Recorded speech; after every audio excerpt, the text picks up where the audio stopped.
Hey, sophomores, it's the counselors coming to talk with you today about your upcoming registration for your junior year.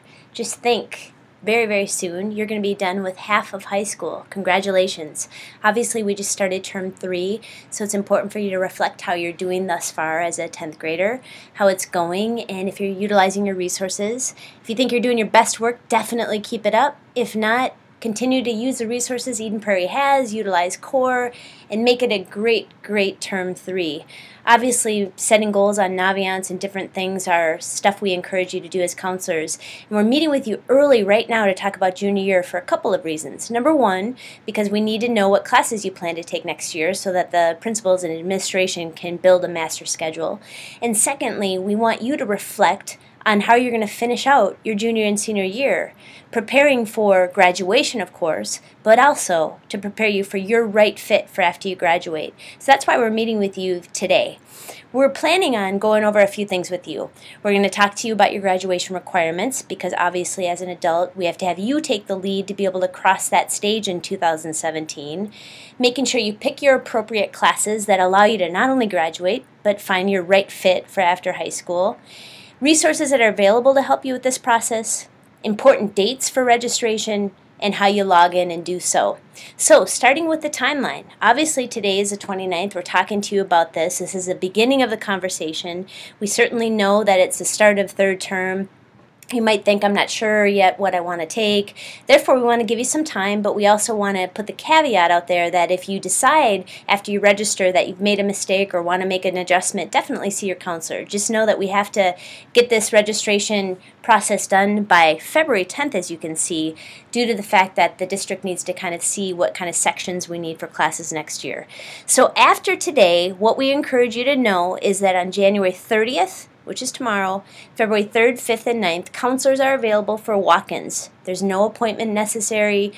You can just come in between 8 and 12 and 1 to 3. Parents are welcome. We can help you with the registration process and kind of planning and that sort of thing. And then registration on the 10th, in Connections, you're actually going to be able to go on and register. Our goal is for every student on the 10th to log into their computers and register online. You're certainly welcome to do so between now and then, but by the 10th we're going to make sure, Connections teachers are going to make sure that you've registered for your classes for your junior year. So, some things to note, some details about registration. Number one, you want to make sure that you're using the course numbers because they have changed for 2015-16.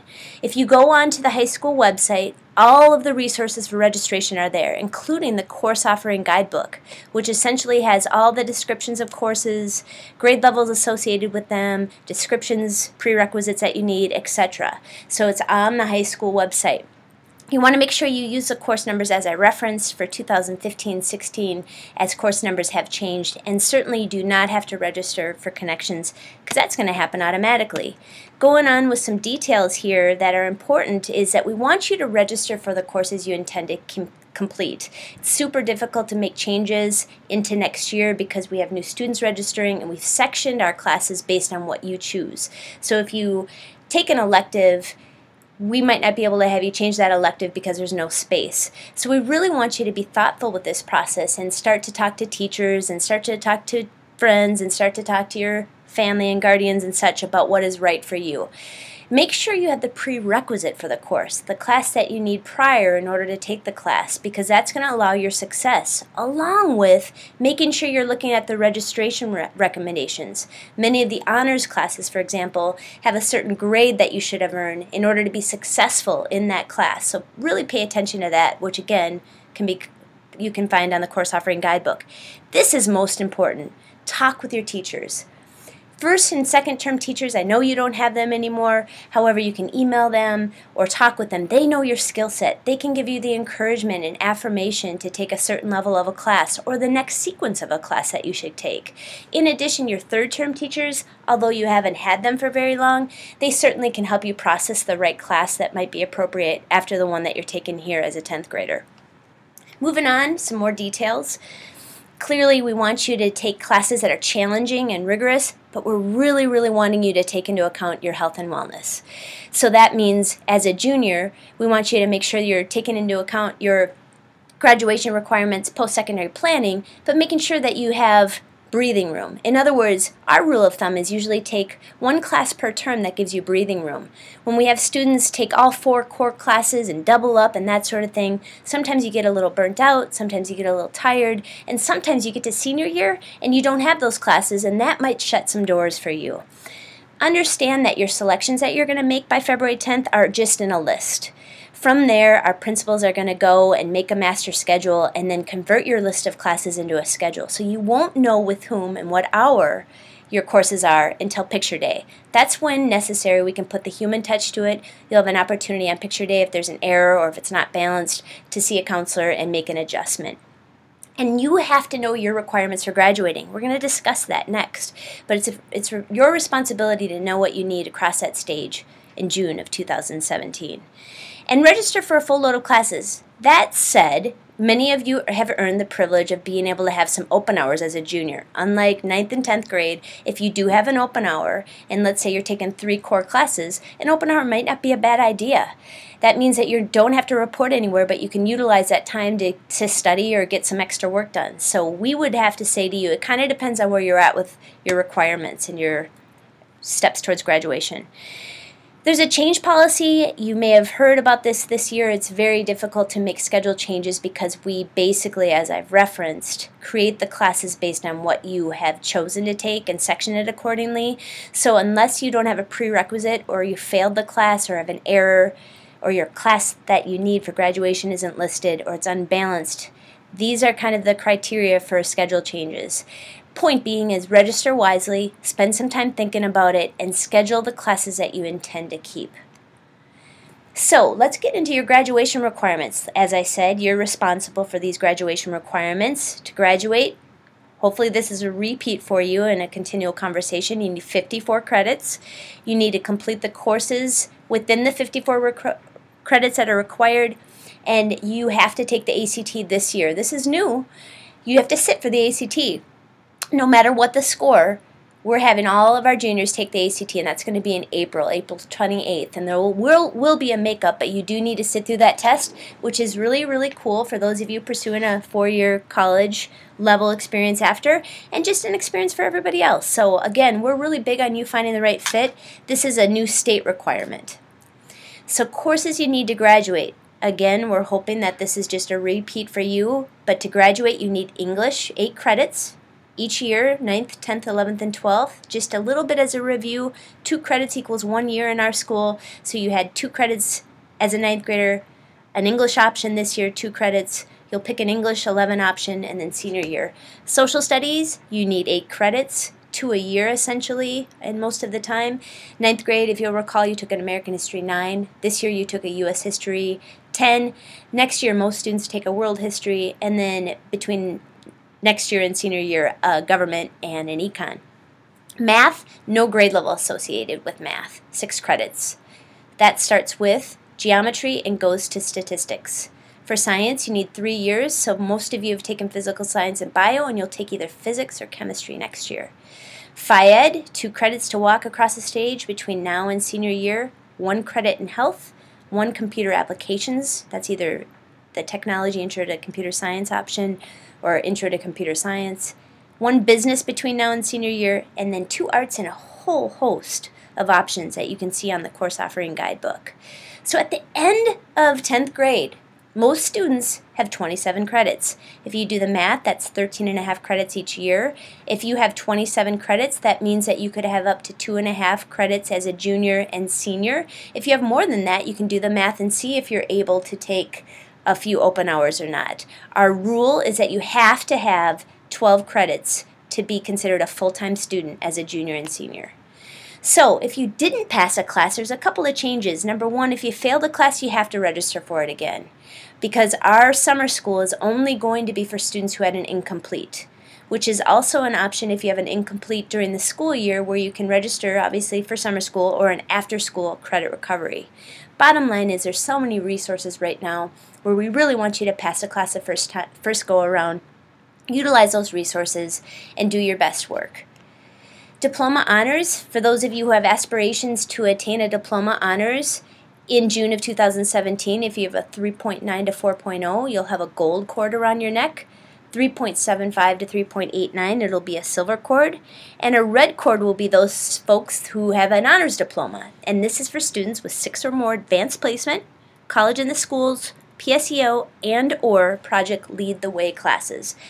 If you'll recall, advanced placement is college level curriculum.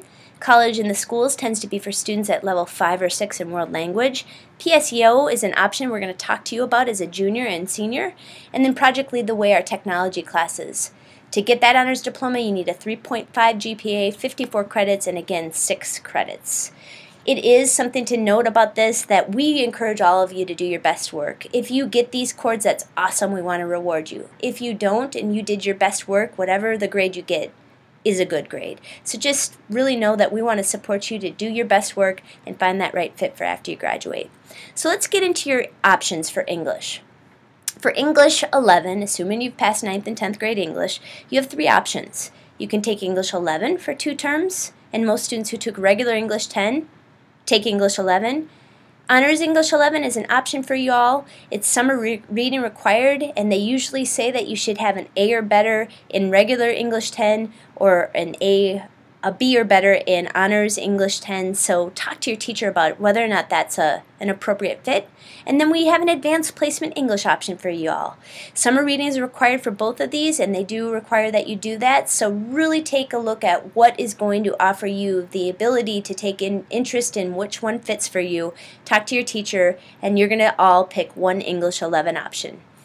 Social studies. If one of the things that most of our students do is take a world history or their world history option, it's up to you to do this between now and senior year, but all students have to take world history or an honors world history. That's 1 term long. And then you have to choose one of the modern world history options. Again, it can be junior or senior year, and it can be World History 2, Advanced Placement Comparative Politics, or Advanced Placement European History. So between now and senior year, you have to get those 2 credits, World History and Modern World History. Additional requirements that are offered for juniors, there's an advanced placement macroeconomics. All students have to have an economics before they graduate, whether that be AP, macroeconomics, or regular econ. An advanced placement U.S. government, most seniors take that. There's also a regular government, but there's also the combined government and AP comparative combo pack that a lot of students consider taking as a junior or senior. And keep in mind that when you take that class, you're taking in a government and a comparative politics over the course of 2 terms. And when you have that along with your other classes, if you had a full load of classes, it's kind of like taking 5 classes within a term. So make sure you're having balance in mind and talking to social studies teachers about what they recommend for you. Moving on with math, this is a tricky one because like I referenced, there's no grade level associated with math. You just go in the next sequence that's right for you. As we referenced, you need 6 credits with math, starting with geometry. Our best recommendation is that you talk to your current math teacher to determine what the next sequence is for you. The typical sequence is algebra, geometry, algebra 2, pre-calc, calc, and etc. And stats has to be thrown in there as far as being a requirement. If you're interested in honors, again, there's different recommendations. So these are showing you the geometry and honors and algebra and honors options. Take note, if you struggle with math, the cool thing about algebra 2 is there's a 4-term option. Basically, that's you getting algebra 2 and doing it over the course of the whole year to get a little more support. So consider that if math is an area of challenge for you. Then we have Intro to Stats, and Advanced Placement Stats as options. This just has to happen between now and senior year. Most teachers would say that if you're doing the sequence after Algebra 2, they would recommend that you go on with pre-calculus before you take statistics. So taking that after you take pre-calc. So honors pre-calc, we have everything from calc all the way up to calc 3. So we have a lot of options with math, and everybody's different on where they need to be able to get this. Moving on here, there are science options for you. All juniors have to take chemistry or physics. If you struggle with chemistry, you may want to take an alternative chemistry. There's also a regular chemistry and an honors chemistry. There's even an advanced placement chemistry. The prerequisite for that is chemistry, however, and they recommend that you have an A in that or honors chemistry and pre-calc. and it's offered fall only, so most of you would have to wait for that option your senior year. Like I said, to graduate you need chem or physics, and for physics you have 3 options: physics, honors physics, or AP Physics 1. The prerequisite for AP Physics is honors physics and enrollment or completion of pre-calc, and then we have AP Physics 2, AP Physics Special Topics is new. So there's all kinds of science options, and so it's up to you if you're going to take an advanced biology or that sort of thing, but chemistry or physics are the ones that you need to graduate, and it makes sense to map out junior and senior year to see where science fits in for you. World language. If you've never had a world language, it's not too late. 4-year colleges recommend that you have 2 years of the same world language. So as a junior, you still could take level 1 of a certain class, double up, and or take 1 as a junior and level 2 as a senior. So there's a lot of options. We have French, German, Spanish, Chinese, and American Sign Language. You will note in our previous slide, to graduate, world language is not even necessary. This is for students pursuing a 4-year college, and they want at least 2 years. The more the better, however. If you're a senior and you don't have world language and you're applying to a school where someone else has the same GPA and everything else, and you're standing next to them and they have world language and you don't, they may be accepted over you. So it makes sense to look at your strengths. It makes sense to look at if it's appropriate to you and take into account individual college-specific admission requirements. It's important to think about junior and senior year, so it's paving the way for what's next. Technology has a cool program called Project Lead the Way. Those credits, as referenced before, can count towards your honors diploma. In addition, if you score a B or higher or 70% or higher in the course in the following classes: Architectural and Cultural Engineering, Principles of Engineering, Digital Electronics, or Introduction to Engineering Design, some colleges will accept that as credit. So it's a pretty cool program if you're interested in technology. Definitely talk to those folks about whether or not that makes sense for you. And again, it does count towards honors diploma.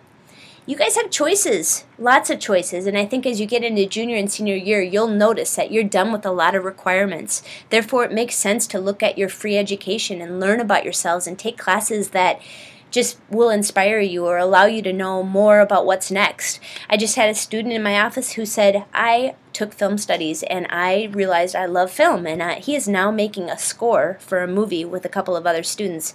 It's pretty cool, so take advantage of some of the classes that we have. In fact, there are some new classes out there.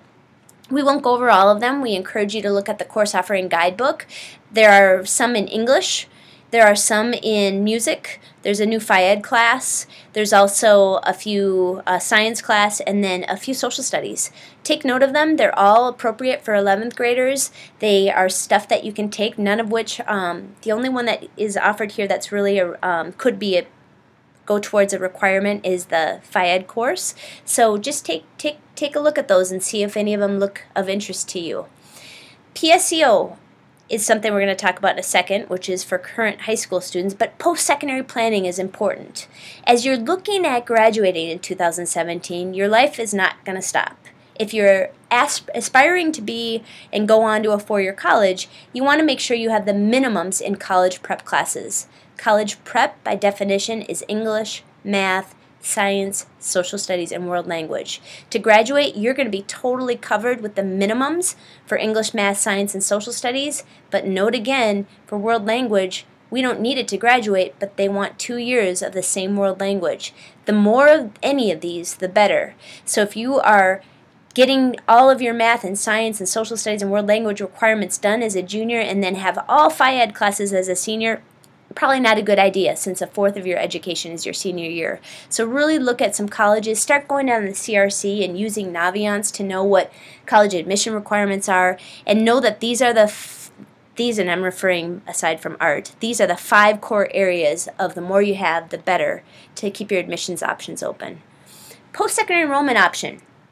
PSEO is for juniors and seniors who want to take college-level curriculum as a high school student.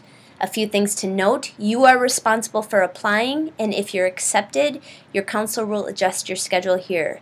You can go part-time or full-time. The thing to be careful about is if you go part-time, the calendars with us and those colleges don't always match up. For example, if you're part-time here, our second term ends at the end of January, as you know, and their second semester starts at the beginning, so you have to be careful with that. You have to go to the particular college and register and apply, and if you're accepted, we will adjust your schedule. Most of our students go to the University of Minnesota, which has an April 1 deadline, and a lot of our students do Normandale, which has a July 1 deadline.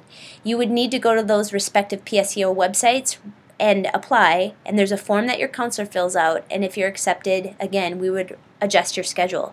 In the meantime, you're not going to know if you're accepted there until maybe and perhaps the summer.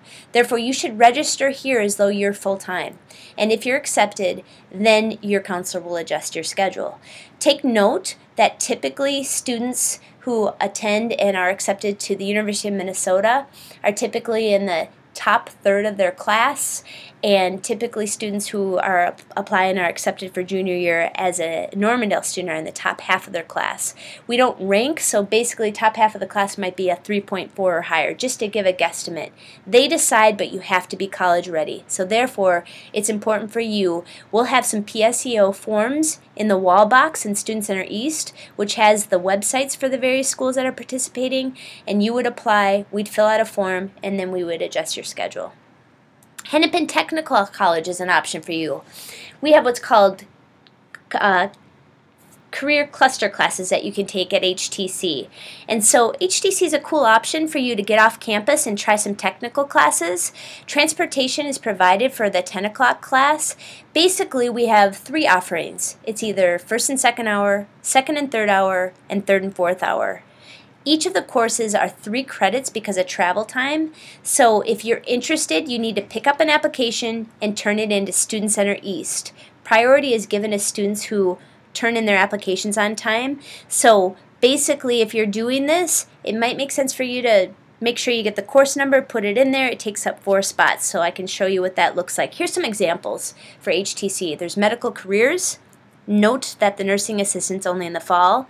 Transportation, health and human services, and human services has such things as law enforcement and topics like forensics. I know I've had some students interested in that. Culinary is working with people like Chef Bob to prepare some food and that sort of thing, and construction. So a lot of these courses are allowing you to experience some careers. So if you're interested, you again want to make sure you pick up an application and do it by the 20th. Additional applications you might be interested in are yearbook and newspaper. This is a commitment for you to apply, and if you're accepted, we would put you in those classes. The registration and the application is due by February 6th. Any questions can be answered in the English resource room, and that is where you can find the applications. Again, register for other classes until you're accepted, and you may know by February 10th if you're accepted. So online registration. You're going to go online on February 10th if you haven't done so already, and you're going to plug in your classes for your junior year. On the high school website is directions for your username and password, but our goal is to get you all registered for 11th grade by February 10th. So, sorry about that. I'm going to get us back to where we were. A couple of resources to kind of capture and sum up what we talked about. There's resources available to you. The most important one is talking to teachers about their recommendations. There's also counselor walk-in dates that are noted here, January 30th, February 3rd, 5th, and 9th, from 8 to 12 and 1 to 3. Again, no appointment necessary. There's online resources. This registration PowerPoint, the course guide, and packet can be found on the website. And we want you to register by February 10th. Again, here's the login information that I already discussed. So we want you to take note of what you took in 9th and 10th grade to cross the stage, what you have 11th and 12th grade left, but taking into account balance on how you're going to prepare not only to graduate, but what's next. So we're going to give you a tool to kind of capture everything we talked about and be able to store it in one place and use it for February 10th to transfer onto the high school registration link. So what we're going to do right now is I'm going to show you Naviance again. I know we've used Naviance many times to talk with you both last year and this year about all kinds of things. If you'll recall, Naviance is a web-based tool that helps you learn about yourself and find your right fit. We had you this year, a few months ago or a month ago, go on and do a career cluster search, if you recall. But from the high school website, after I'm done talking, we want you to start this process now in Connections. From there, we want you to continue to do this and finish it by February 10th so that you can use this tool to transfer it onto your registration link. So if you go to the quick links on the high school website and click on Naviance, you'll recall after clicking on Log On that your username is your student ID and your password is your birth date. So if you plug in your student ID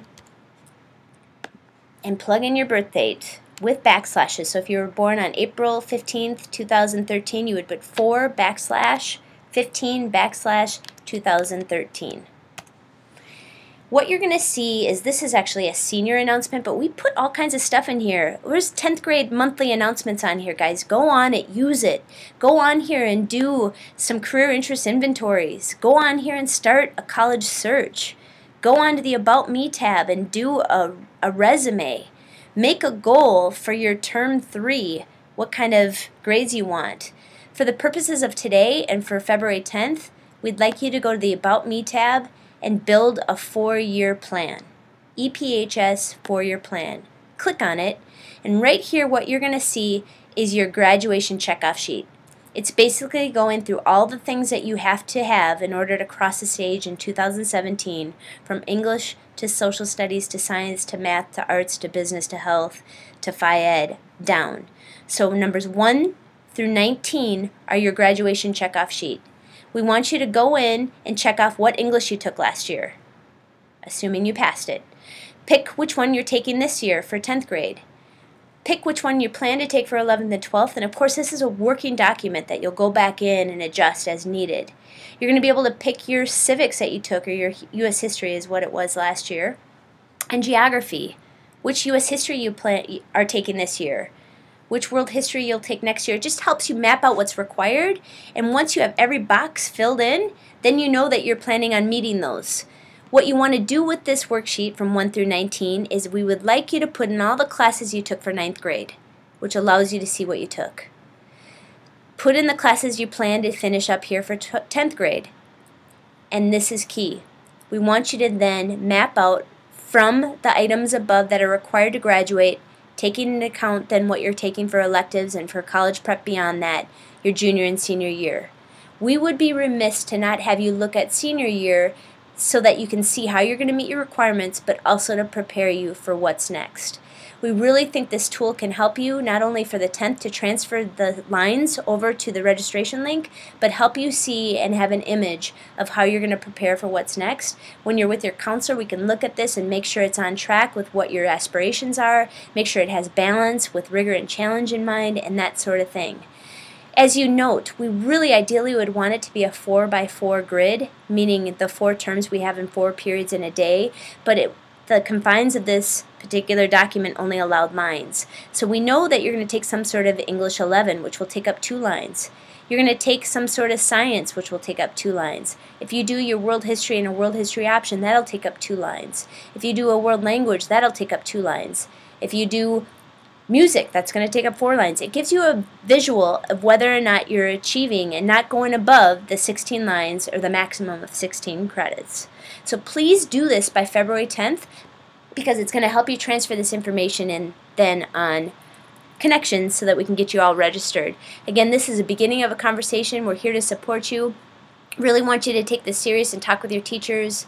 We're excited for you to be able to get into your junior and senior year and help you find your right fit for after you graduate. So, as Mr. McCartan says, make it a great day or not, the choice is yours.